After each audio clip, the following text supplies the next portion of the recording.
शांताकारं भुजगशयनं पद्मनाभं सुरेशम।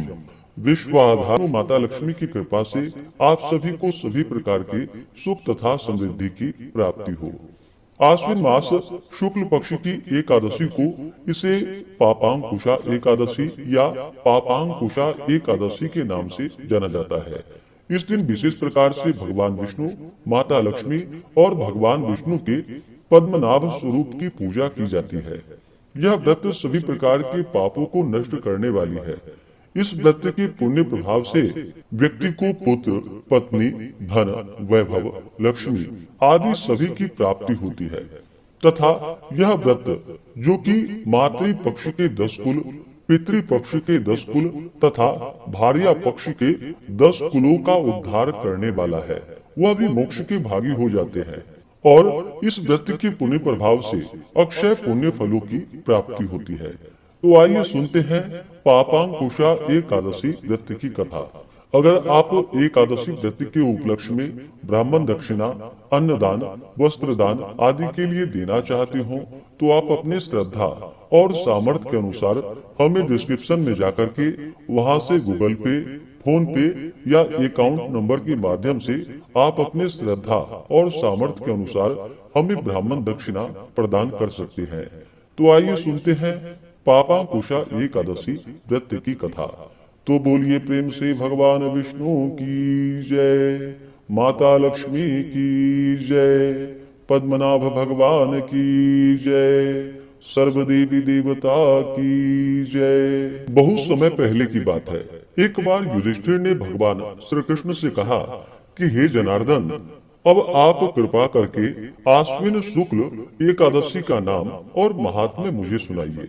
तब भगवान श्री कृष्ण बोले कि हे राजन, आश्विन शुक्ल पक्ष की एकादशी समस्त पापों को हरण करने वाली है और इसका नाम पापांकुशा है।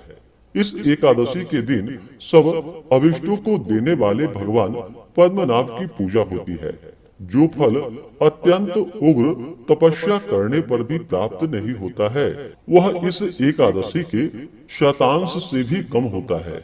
जो मनुष्य शार गंगाधर भगवान विष्णु की शरण में जाते हैं, वह निःसंदेह यम यातनाओं से छूट जाते हैं।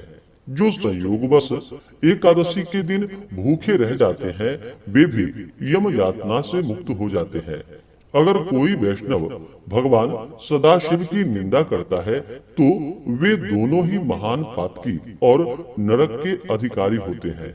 सहस्त्रों अश्वमेध एवं राजसु यज्ञों के करने का महान फल इस एकादशी व्रत के 16वें भाग के पुण्य फल के समान भी नहीं होता है।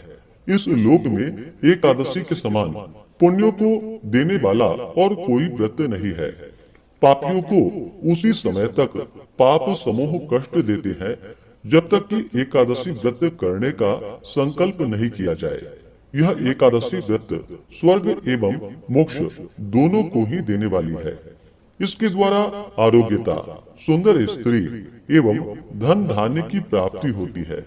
इस व्रत को करने वाले मनुष्यों के पितृ पक्ष के 10 कुल, मातृ पक्ष के 10 कुल तथा भार्या पक्ष के 10 कुलों के पितर चतुर्भुज रूप होकर पीतांबर और वनमाला धारण कर गरुड़ पर चढ़कर विष्णु लोक को जाते हैं। आश्विन शुक्ल पक्ष की पापांकुशा एकादशी का व्रत करके मनुष्य सहज ही समस्त पाप समूहों को नष्ट करते हैं। इस एकादशी में अन्न, भूमि, धन एवं गौदान देने वाले महान फल को प्राप्त करते हैं।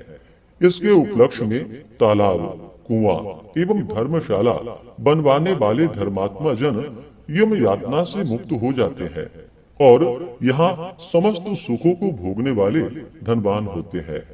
इस कथा को पढ़ने एवं सुनने वाले भी अक्षय और अतुल पुण्य फल के भागी होते हैं। कथा के अनुसार प्राचीन समय में विंध्य पर्वत पर क्रोधन नामक एक बहेलिया रहता था। वह बड़ा ही क्रूर था। उसका सारा जीवन हिंसा, लूटपाट, मदिरापान और गलत संगति पाप कर्मों में ही बीता करता था। जब उसका अंतिम समय आया तब यमराज के दूत बहेलिये को लेने के लिए आए और यमदूत ने बहेलिया से कहा कि कल तुम्हारे जीवन का अंतिम दिन है। हम तुम्हें कल लेने आएंगे। यह बात सुनकर बहेलिया बहुत भयभीत हो गया और महर्षि अंगिरा के आश्रम में जा पहुंचा और महर्षि अंगिरा के चरणों पर गिरकर प्रार्थना करने लगा कि हे ऋषिवर, मैंने जीवन भर पाप कर्म ही किए हैं। कृपा कर मुझे कोई ऐसा उपाय बतलाइए जिससे मेरे सारे पाप मिट जाए और मोक्ष की भी प्राप्ति हो जाए। उसके निवेदन पर महर्षि अंगिरा ने उससे आश्विन शुक्ल पक्ष की पापांकुशा एकादशी का विधि पूर्वक व्रत करने को कहा। महर्षि अंगिरा के कहे अनुसार उस बहेलिये ने यह व्रत किया और किए गए सारे पापों से छुटकारा पा लिया और इस व्रत के पूजन के बल से भगवान की कृपा से वह विष्णु लोक को चला गया। जब यमराज के दूत ने इस चमत्कार को देखा तो वह बहेलिया को बिना लिए ही यमलोक वापस लौट आए। तो बोलिए प्रेम से भगवान विष्णु की जय, माता लक्ष्मी की जय, भगवान पद्मनाभ की जय, सर्व देवी देवता की जय। इस बार पापांकुशा एकादशी का व्रत जो कि 3 अक्टूबर 2025 दिन शुक्रवार को पड़ा है। एकादशी तिथि प्रारंभ समय 2 अक्टूबर 2025 दिन गुरुवार शाम 7:13 और एकादशी तिथि की जो समाप्ति है वह 3 अक्टूबर 2025 दिन शुक्रवार शाम 6:34 पे एकादशी तिथि की समाप्ति है।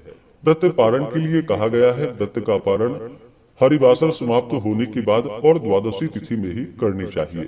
तो द्वादशी तिथि प्रारंभ समय 3 अक्टूबर 2025 दिन शुक्रवार शाम 6:35 और द्वादशी तिथि की जो समाप्ति है वह 4 अक्टूबर 2025 दिन शनिवार शाम 5:10 पे द्वादशी तिथि की समाप्ति है। तो हरिवासर समाप्त हो जाएगा जो कि 3 अक्टूबर की रात्रि 12:30 तक हरिवासर समाप्त है। तो व्रत का पारण 4 अक्टूबर को सुबह 6:15 से सुबह 8:40 तक व्रत का पारण किया जाएगा। इस व्रत का पारण गुरेन पारणम, गुड़ से व्रत का पारण है। यह संभव ना हो पाए तो आप जल, फल या तुलसी दल से व्रत का पारण करें। तो आशा करता हूँ कि यह जानकारी आपको अच्छा लगा हो। इसी प्रकार से ज्ञानवर्धक जानकारियाँ प्राप्त करते रहने के लिए, व्रत पूजा के बारे में जानने के लिए, कथा को सुनने के लिए चैनल पे अगर आप पहली बार आए हैं तो चैनल को लाल बटन दबा करके सब्सक्राइब करें, साथ में बेल आइकन घंटी को दबाएं ताकि आने वाली वीडियो का नोटिफिकेशन आपको समय से मिलता रहे। वीडियो को लाइक करें, शेयर करें, सुखी रहें और स्वस्थ रहें। जय श्री राधे कृष्ण। धन्यवाद।